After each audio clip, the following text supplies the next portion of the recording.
controversial.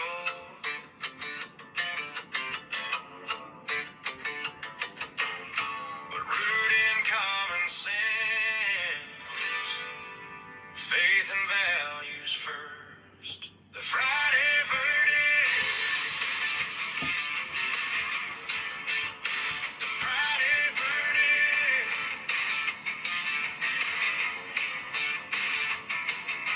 verdict. All right. Here we go. That's not the whole song, but it is the Friday verdict, our first episode number 1 of season 1. So we are so glad that you are joining us on our episode. I'm, of course, your host, Keith Wysong, and we're just wanting to have some fun as well as to talk about and discuss, maybe address issues that are front and center in a lot of cases in our culture, in our modern day, as well as issues that maybe should be that haven't quite gotten enough traction yet. And we are wanting to bring some attention to it and shed some light on what's going on. And so that's what we'll be doing throughout this podcast. Each week, Friday, we will have a different topic that has really resonated with me, maybe in the last week or two, and we'll do our homework and study, get information, and just share common sense values that is missing so much in our society and with this culture that we live in. We live in a culture that anything goes, and we'll just tag it with this or that title and excuse the behavior or justify it, make excuses as to why we're doing certain things. And so anyway, we'll talk about, there will be some discussions around politics, sports, some of the things you don't do it at a family reunion, but I can do it on the podcast. So and we'll talk about some religious stuff, church, and there'll be a lot of different topics. If you have any topics that you would like to be addressed or talked about and would like for me to research on, drop it in the comment section, and we will certainly do that. But today we're really wanting to talk about the Brendan Sorsby situation in Texas Tech. And before we get into it, this is the this is the Friday verdict. And so every week we will have someone who's guilty, someone who's innocent of whatever the discussion is. And so today's episode, I did want to start with the Brendan Sorsby discussion. I'm kind of taken back a bit on how we as a society have gotten to the place to where we excuse behavior. I mean, this is a solemn vow that one really takes, that you do not bet on the sport in which you play. If you're an athlete, you do not bet on the sport that you're playing. And so he was guilty of that. If you're not up to speed, Brandon Sorsby was guilty of placing over 9,000 bets in the 4 years that he's been in college football. And I'm guessing if he stays another 8 with the way you can do it today in college football. But anyway, the 4 years that he has been in college football, he has placed over 9,000 bets, totaling over $90,000 in bets on his sport, on the collegiate football arena. He has made bets. Listen, you bet on your sport, you get kicked out of your sport. I mean, that is that goes without saying. Look at Pete Rose. Pete Rose was arguably one of the best players to ever play the game of baseball. I grew up watching him. I was sitting there and watched him hit that 41-32, I think it was, or something like that. That hit that got him Ty Cobb's record. I was watching that day, and one of the greatest. He bet on baseball. He got caught. He bet on baseball. Now he initially said he didn't bet on his team, but he did. Whether he bet against his team or not against his team, I don't know. I've always been of the belief that He only bet against his team when he thought he could win, and when he didn't, he just didn't bet on his team. And then there's different takes on that, but he bet on the game of baseball, and it got him a lifetime ban. A lifetime ban. And if you look at this before we get into Brendan Sorsby, I just want to take us back and educate us a little bit for those of you that are emotional in this. Well, I'm from Texas and I like him. Or I went to Texas Tech and I'm all right with it.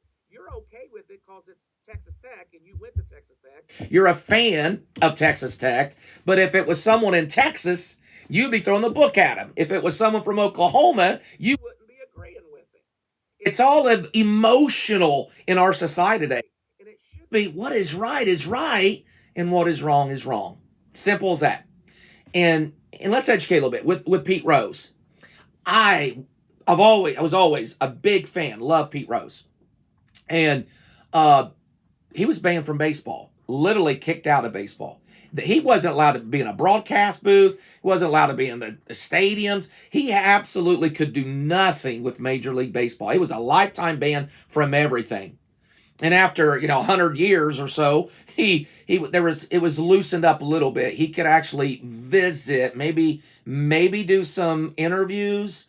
I remember when it was the Reds ownership got it approved that he could ride around in a golf cart in the stadium before the game and allow some recognition to come to him. And I forget what it was for, but I remember that I was sitting there. My son and I were sitting there watching that. Man, I was crying. Tears came to my eyes. How much the man was loved by the city of Cincinnati, and he was getting all the accolades that he deserved. Should be in the Hall of Fame. First ballot Hall of Famer, one of the greatest ever played. But because he bet on baseball, he was banned. He wasn't able to do anything with baseball. And now we're in a different generation. We're in a generation now that excuses behavior like this. And here's where we're at.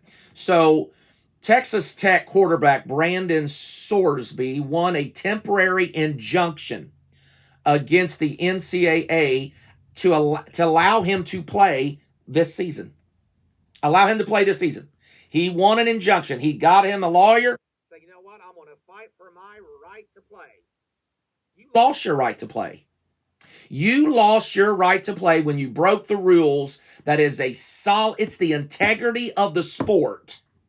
We're not talking about something minor. We're talking about you're affecting the integrity of athletics no matter what the sport is. You lost your right to play when you decided to bet 9,000 times over $90,000 and 40 of those times on your own team. What makes you think that that's okay and that you should get a pass? And listen, the reason that he thinks he should get a pass is they're using the mental health as a mitigating factor. I'm not lying to you. The ruling sets a precedent by treating a clinically diagnosed gambling addiction and anxiety disorder as mitigating health circumstances rather than just a simple breaking of a rule violation. Did you catch that? What is happening is, hey, I have a gambling problem. It's a mental health issue. So therefore, I should get a pass and I just need to get help.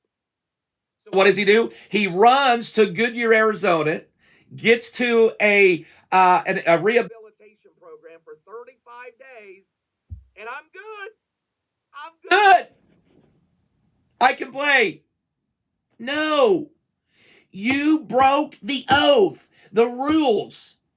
The verdict is coming early in this program. Brendan Sorsby, you are guilty of violating the principles and the oath, a solemn oath that you don't bet on your sport.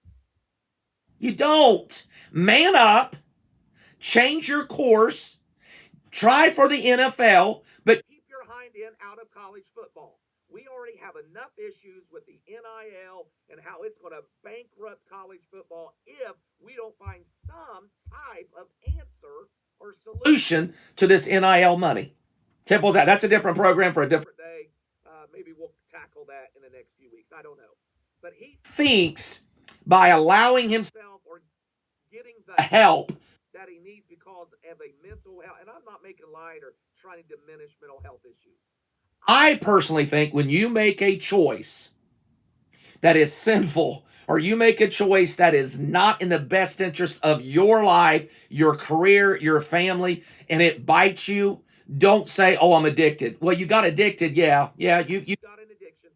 But you chose to make that addiction possible. You chose. It was your choice. It was personal responsibility. I know personal responsibility isn't something we talk about these days.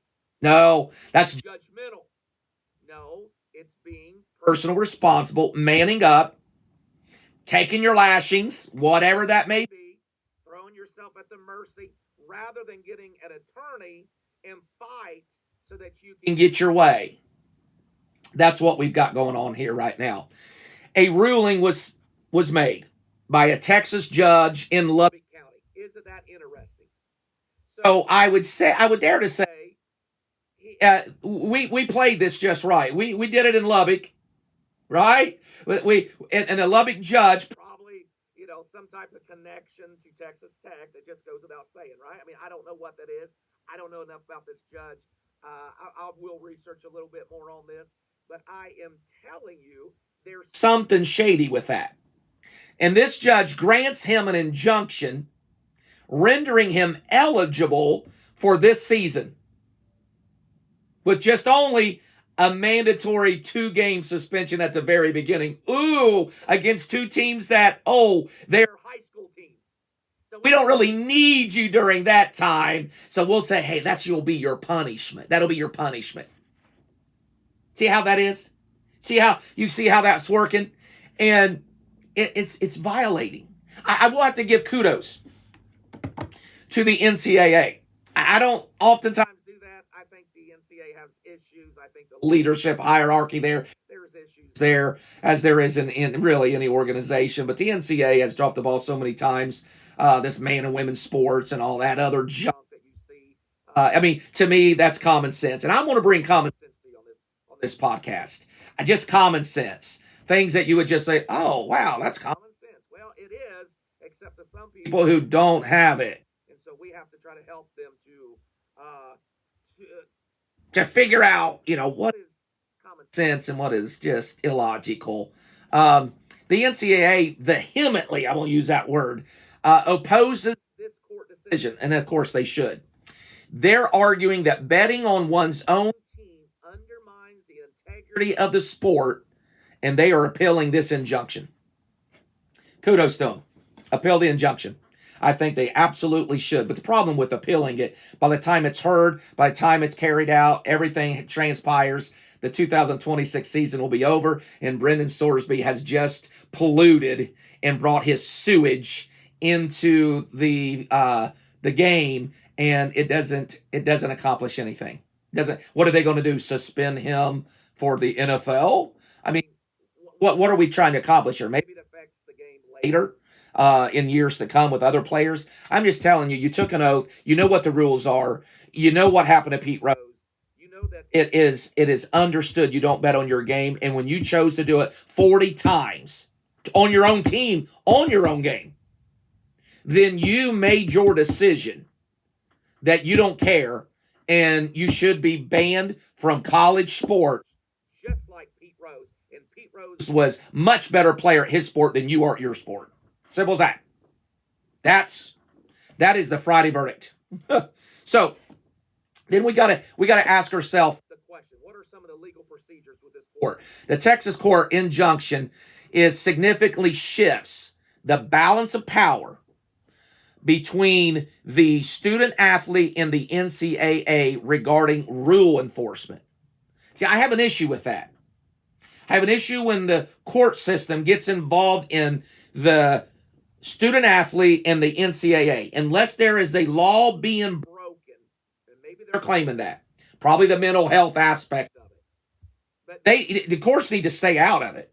They need to stay away, mind their own business, and let the NCAA, in this case, do their job as they're supposed to.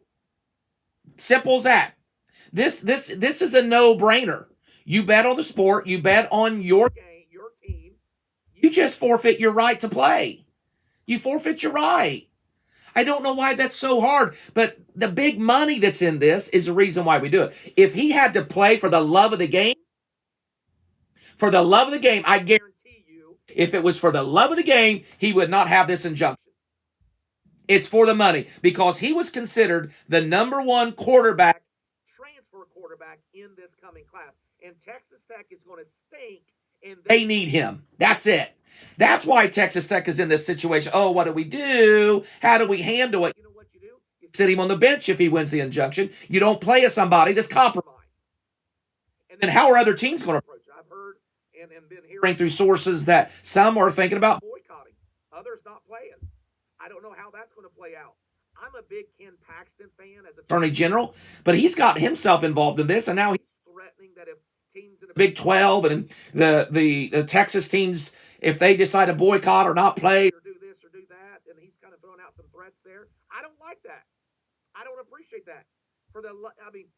Ken Paxton needs to back up and not be so out front and center on this subject. I don't appreciate his threats, and that's what they were. I don't appreciate those. We understand what is at stake here. All of athletics is at stake. When you allow someone, you talk about fixing games. You talk about fixing games, that'll start happening when it's legal to bet on your own team. Someone has a bad game, and all of a sudden there's a suspicion. Because you threw the game to win the money. How do we know that didn't happen? How do we know that didn't happen the 40 times? And I think those were as a freshman that he did it. Probably didn't play a whole lot. I don't know.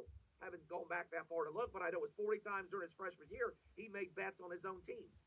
I think with Indiana, he probably, if you won't be smart, you probably should have bet a loss every time, or had your spread be so high that you were covered.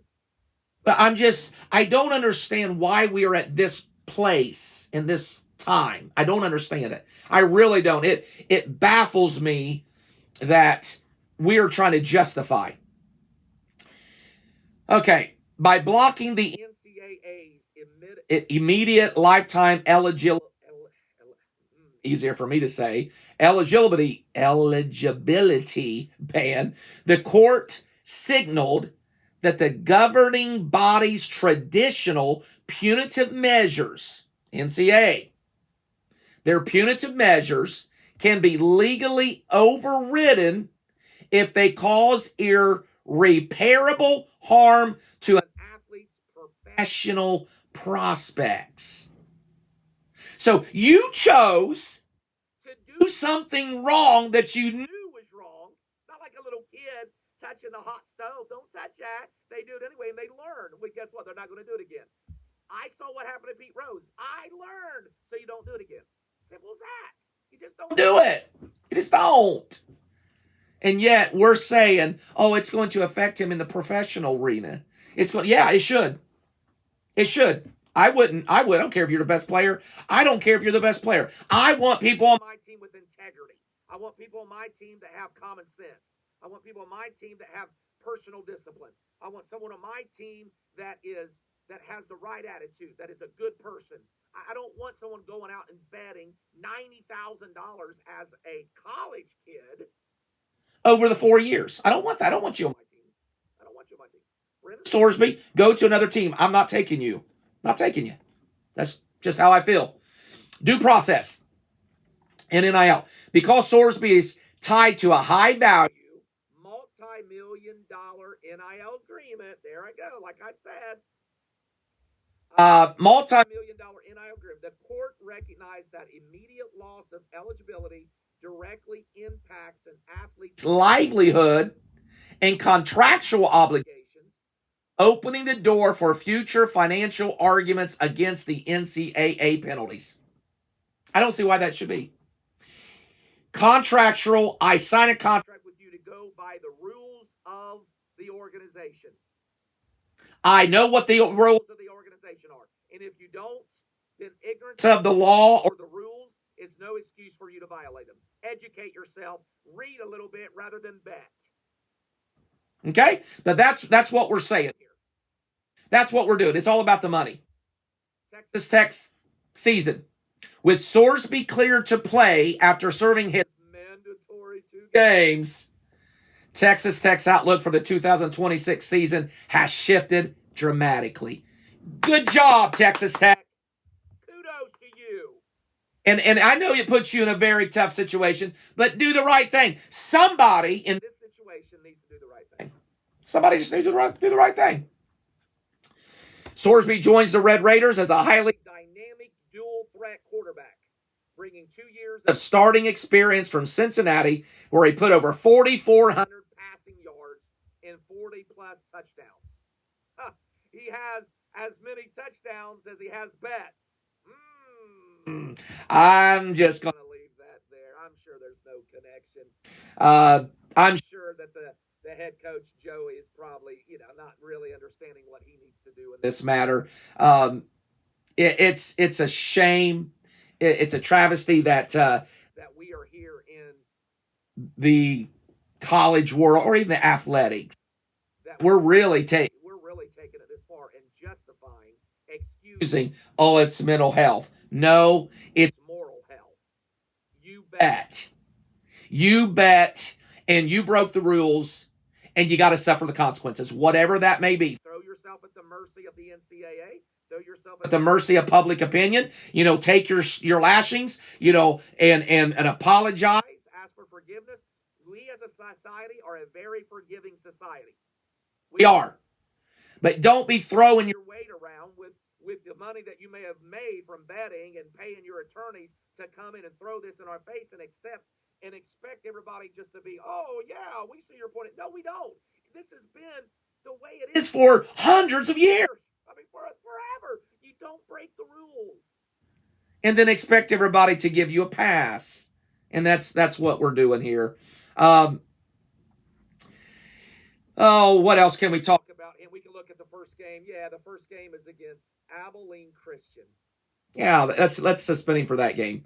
Second game, Oregon State. A little bit more. We may need to put in our backups for that game to make it competitive. And then the third game is against Houston. A little bit more, but we really, we can afford to lose him for a couple games. That's what it boils down to. I'm amazed at Wetzel, Dan Wetzel. I think everybody knows him. And I'm going to read what he said. If I can find that, I had that earlier. Wetzel doesn't blame Texas Tech for a judge's bad ruling. You might hate the ruling in the Brendan Sorsby case, but Texas Tech is doing what any school would do in this situation. That's what he said. What any school would do. What is that? What is that? Letting him play? Or saying, no, we're gonna wipe our hands of it. We're gonna wash our hands of it. We're not doing this. What is it that you're saying is the right thing to do? They're handling it the right way. No. The university needs to step up and say, hey, we're not doing this. We're not going to compromise the integrity of this sport and the integrity of athletics so that we can bring on a transfer student for a year or whatever. I don't know how many years they get of eligibility these days. It's COVID and that debacle with COVID and that scam just really polluted the sports and athletics. I'm just saying, Dan, I don't agree with your statement. Ken Paxton, I don't agree with your statement. This judge out of Lubbock, what an idiot. There is someone's probably patting his pockets. There's no reason for you to put an injunction like that. Those rules have been there for, ever since the NCAA became something. We're talking decades. And you think it's okay for you? Why? Would you have made that ruling if it was an Oklahoma football quarterback? Or Ohio State or Georgia? Or my team, Notre Dame? Would you? No. You know what we would hear? Instead of no talking, you're hearing a little bit ESPN. I'm hearing some, of course, but you don't hear it everywhere. But boy, if it was Ohio State, if it was Georgia, Alabama, Notre Dame, man, it'd be blasted all over the place. It'd be saying these schools are out of control and they're compromising and they're all this and they just lost their way. But if it's Texas Tech, does it really matter? Does it really matter? Yes, it matters.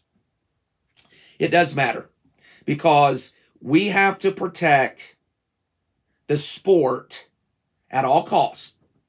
We can't allow people's poor decisions to dictate the rules and whether they are enforced. And we can't allow outside courts to get involved in matters that do not affect or aren't based upon any decision by the NCAA. If it's a protected class, then you've got a lawsuit. We know that. But if it's about a rule that's been a long-standing rule for eons of years, and just because your player, your team is being affected by this dumb decision, you decide to have a judge rule on your behalf, and this judge thinks it's okay to put an injunction, knowing that when it all plays out, the 2026 season will be over. So you just allowed him to play. Anyway, that's the final verdict for today. I'm passionate today about this. I love sports. I am a huge college football fan. Huge college football fan. I am. I'm a Notre Dame fan. I don't miss a game. I love Notre Dame. I lived up there. People say, in the South. I live in the South where, let me just throw this in. For those of you watching the South, please don't turn the broadcast off because you think I'm picking on you. But let me just say, I haven't seen that the SEC has won a national title since the NIL was established and the playing field was balanced. When everybody's able to pay, not just the ones that were doing it through the back door. But anyway, people say, why are you a Notre Dame fan? Because I lived up there. I pastored up there. I spent a few years up there in South Bend. I love it. Lou Holtz was there. I love it. And so I'm a Notre Dame fan. But if this was Notre Dame, I promise you, if Notre Dame decided to, and they brought in several transfer quarterbacks, you bring in a transfer quarterback and this guy, I promise you, Marcus Freeman would not be playing him. And I would not be rooting for that team. I would. No way. The game is bigger than you. The game is bigger than any one individual. I don't care how talented you are. I don't care what your pedigree is. The game is bigger than you. And when we start asserting ourselves in situations where we think we're bigger than the game, then we need to come down off our high horse.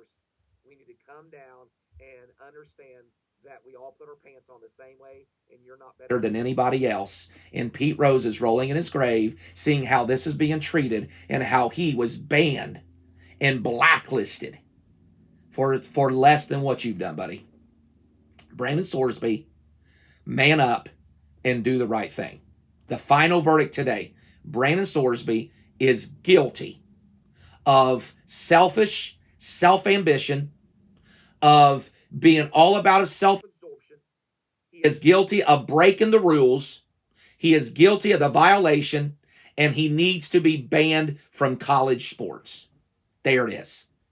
That's my take on this topic. Now, we will be addressing topics that'll be just as passionate as we go.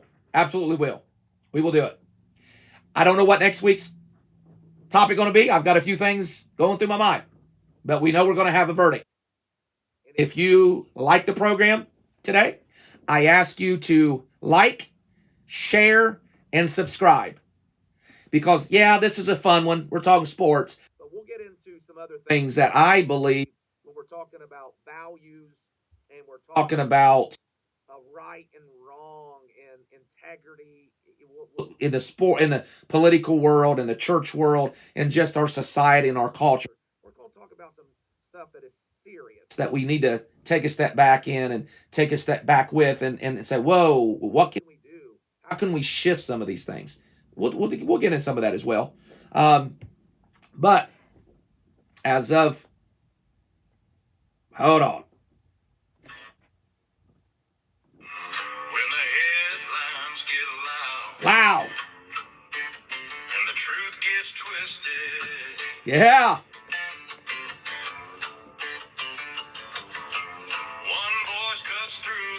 Want to cut through that noise. Hard-hitting, controversial. At times. Yep. But rooted in common sense. Common sense. Faith and values. Faith and values first. Absolutely. Friday verdict's out. Out. Brendan Sorsby, you're guilty. You're guilty. You're guilty. Simple as that. Ken Paxton, you're guilty. Take a step back. Texas Tech, guilty. Take a step back. All right. Thank you for joining us on our first episode, Season 1, Episode 1 of the Friday Verdict. Again, if you have any comments, leave it. And if you would like your topic addressed, drop it in the comments and we'll look at it. Until next Friday, this is your Friday Drive, your Friday Verdict, your host, Keith Wysong. Have a great day and have a great weekend. And remember the Friday Verdict.